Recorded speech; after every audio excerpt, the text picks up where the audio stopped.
Greetings, seekers after enlightenment. Yes, it's the Irish fella.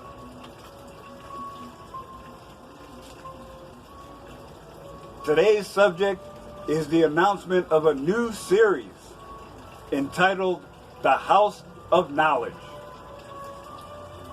I must start out with a word of warning, or more accurately, clarification. I have deliberately sought out alternative sources of knowledge for many years. I have been an authority in a TradCon setting as a practicing Mormon, receiving power and enlightenment from God.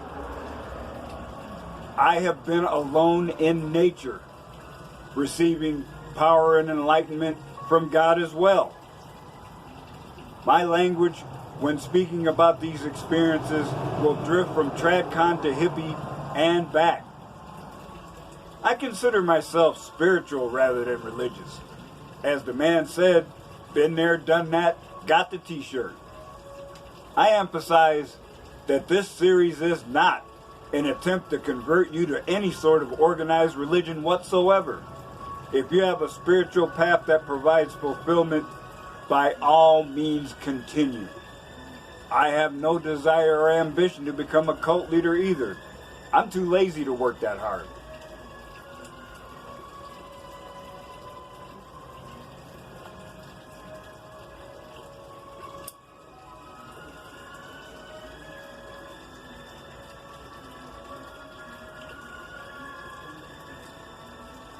You cannot perceive order when in the midst of chaos. It's impossible to plan for the future when the present is spent in crisis mode. Yet as a man, you must remember one thing. You have a power that raises you above the beasts of the field. You have the capability to use logic as a tool to overcome emotion and instinct. I present myself as an example. I have taken the byproducts of emotion and transformed them into raw energy. Channeling that energy enhances my calm.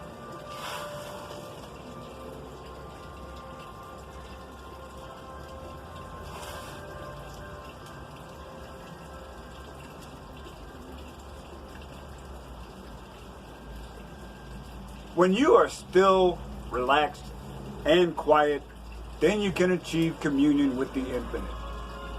However, do not fall into the trap of thinking you can only have one such encounter and you're set up for eternal success.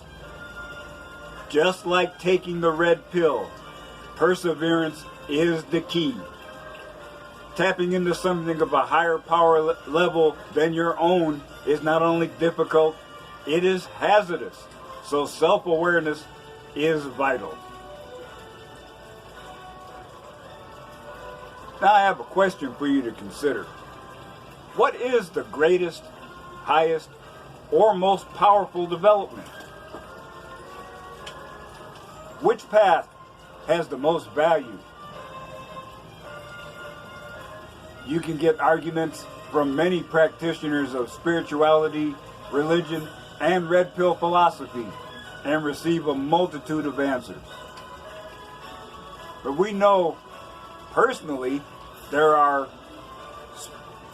physical, mental, and spiritual components to consider. Growth is important, but I feel that balance is even more so. As part of my red pill journey, I note that almost all the memories of my 32 years of marriage are fading away.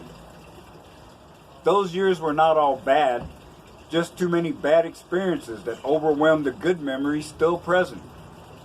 When I first detected this happening, I thought it was a sign of dementia. I had to perform an experiment to determine what was happening to me. You may call me crazy, but it is a good thing. I do not look at the past except for analysis. Focus on your goal. There is no reason to look in any other direction but straight ahead.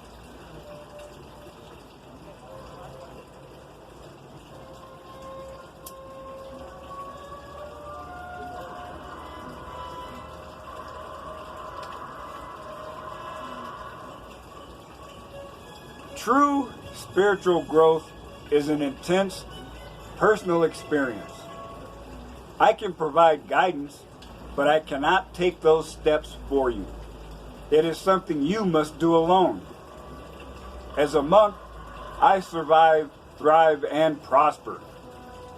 This is a difficult path I'm on, and it is not one for the faint of heart. But I do it because I have achieved substantial rewards. And I share my accumulated wisdom not as ego gratification, but as a necessary act to fulfill my karma.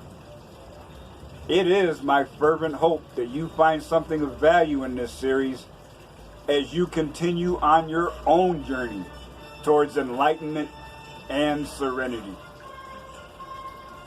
Big Tall for life, Monk for life.